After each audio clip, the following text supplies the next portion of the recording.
witches have a diverse amount of tools, starting with, of course, the Besom or Broom.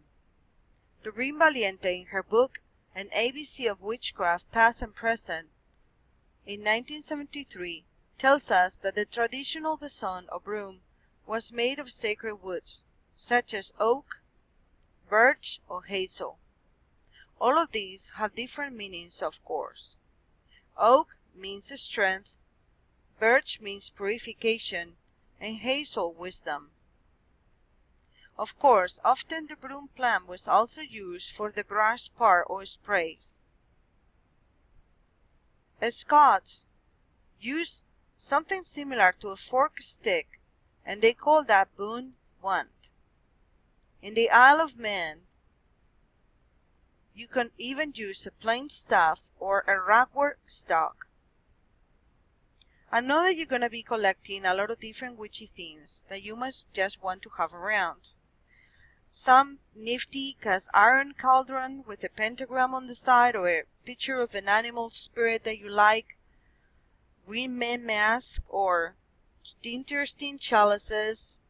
Of course, that's not even counting all of the books that you're going to collect.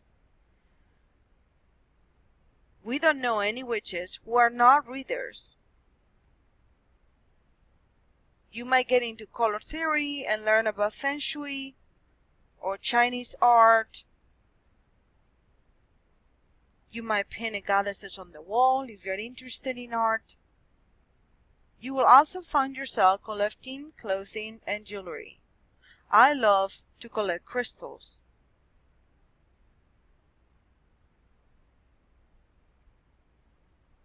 Every stone necklace and pendant have a special meaning of energy, so make sure you research this carefully. While it is hardly necessary to have a new robe for rituals, having a basic collection on at least a couple is not a bad thing either if you're gonna belong to a coven. A brown one is normally worn for the harvest Sabbats, and a light pastel one from the spring Sabbats, and a red one from Candelemas. Others will find their way into your closet over time. You may also want to buy some special clothing for pagan festivals, just to be fun.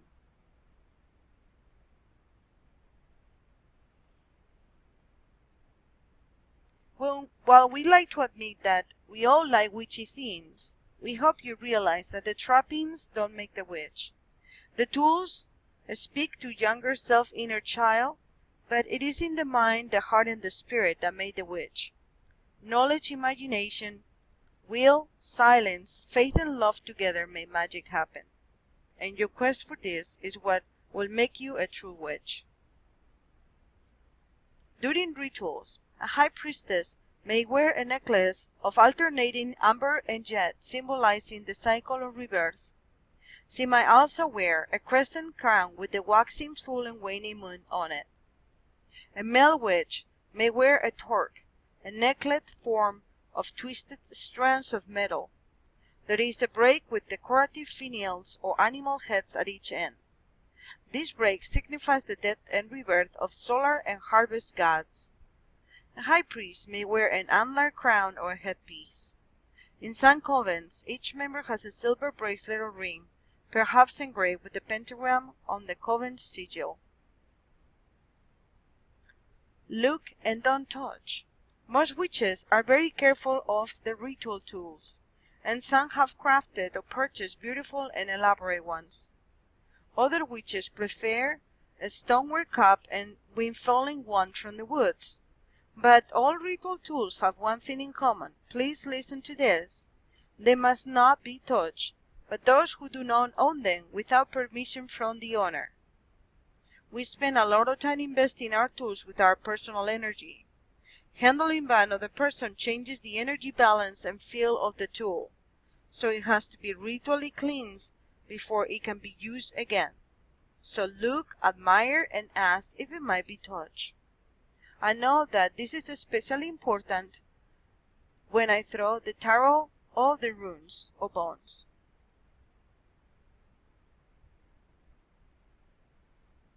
Being a witch is a way of life. Witchcraft is a way of life, as I am a witch at every hour. Witchcraft is not really about wearing robes and doing rituals, it's all about how one lives. After all, any spiritual path that has no effect on one's life outside of church wouldn't be worth much.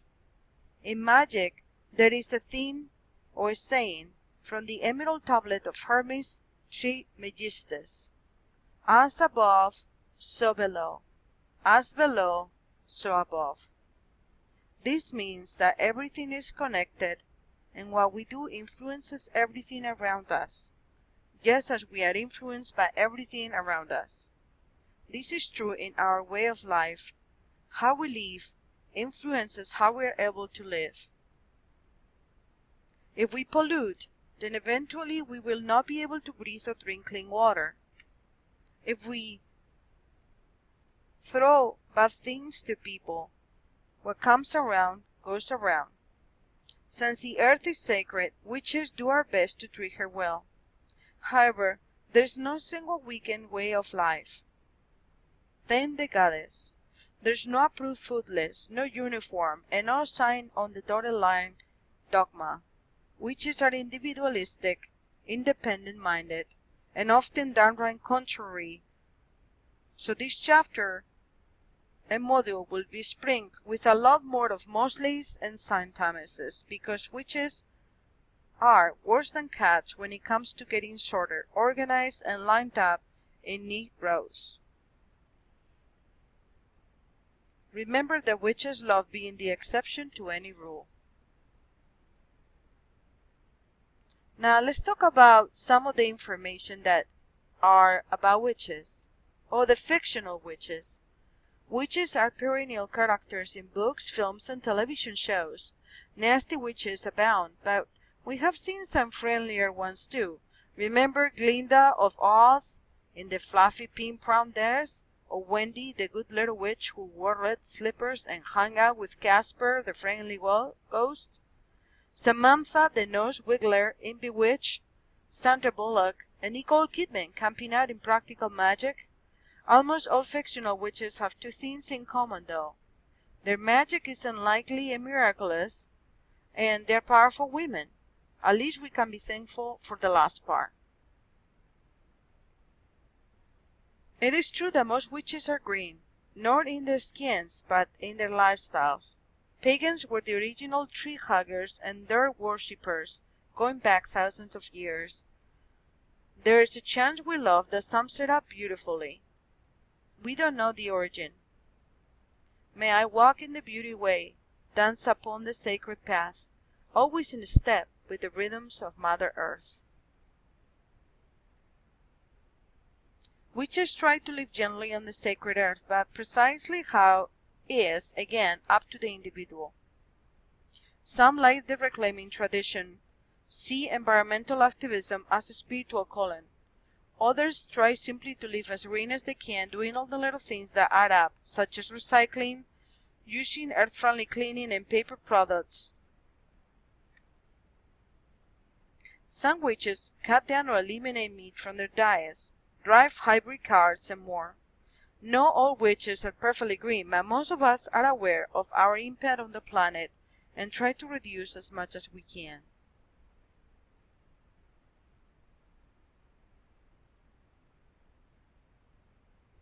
Now let's talk about some of the habits of the witch.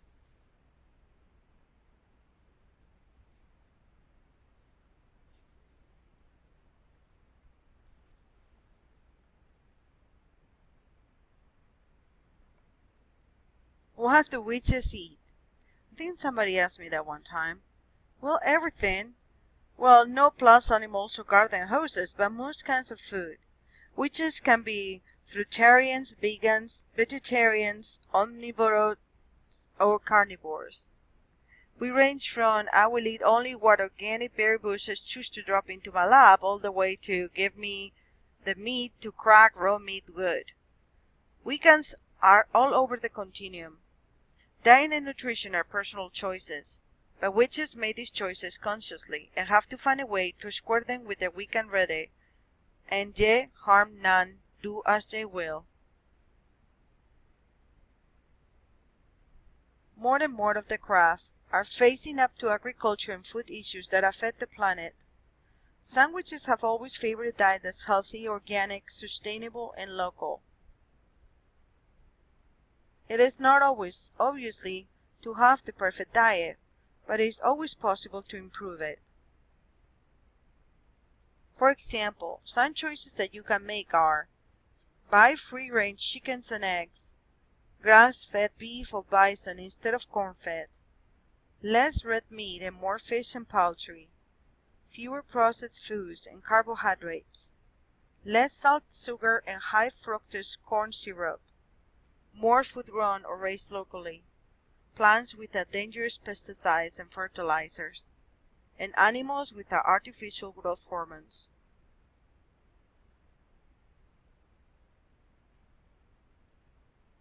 Normally before meals, we like to give thanks. For example, if you're into prayer, we can say, "Thank you, O Lady of the Fields, Lord of the Forests, for the earth's bountiful harvest, and this meal before us. Thank you, spirits of those living things which now nourish us, to our health and strength, in the service of the gods, blessed be." We also have a children version. Give thanks to Mother Gaia, give thanks to Father Sun, give thanks for the fruits of the garden where the mother and father are one, blessed be. Now, what do witches live? Well, anywhere except gingerbread cottages, of course. Many witches dream of landing the country, living close to nature and planting an organic garden, and perhaps living in a communal setting. But most of the times this is not a reality. Witches live, of course, in cities and suburbs and rural areas. It's not about where we live, it's about how we relate to the environments that we lived in. A wise man once said, "If you want to save the planet, stay put." He wasn't talking about cutting back business in vacation travel so much as choosing long-term home and learning how to love that place and living in harmony with the environment there. So, what things to do? Notice when the sun rises and sets, and the moon. Pay attention to the seasons. Notice the plants and animals and birds who share your neighborhood. Take photos often. Get to know the natural cycles, and be conscious of your environment.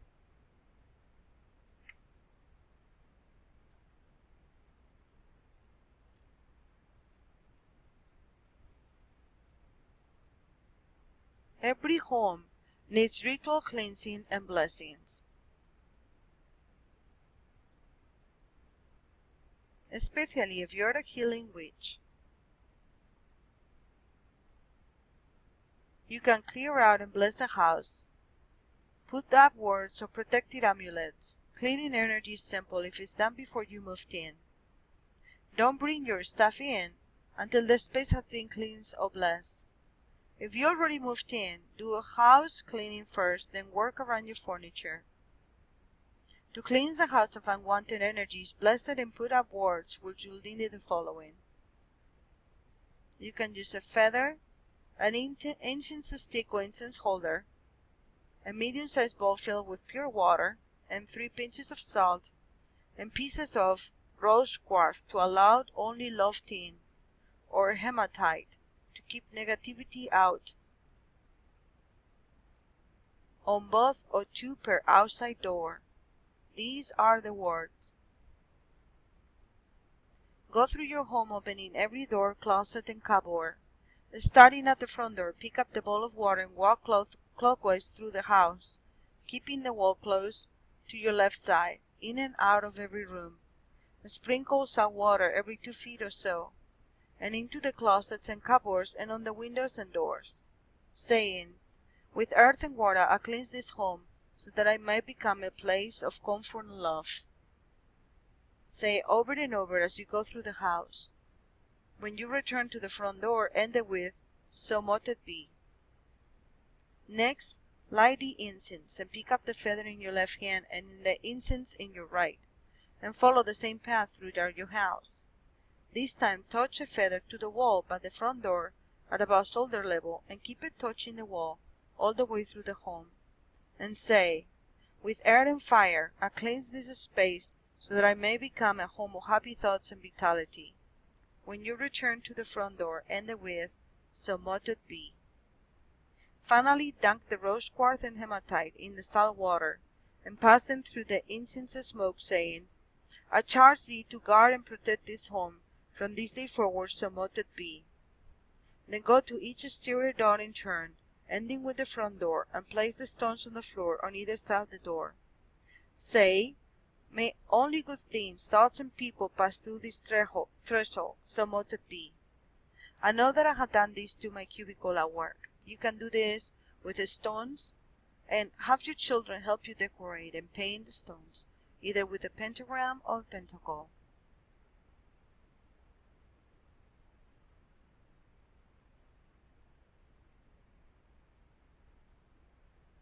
Blue beads or ceramic beads in a baby blue color provide luck and protection, especially for horses and other animals, according to all stories. Now, how do witches take care of their health? Are we really different? Let's learn that in the next module.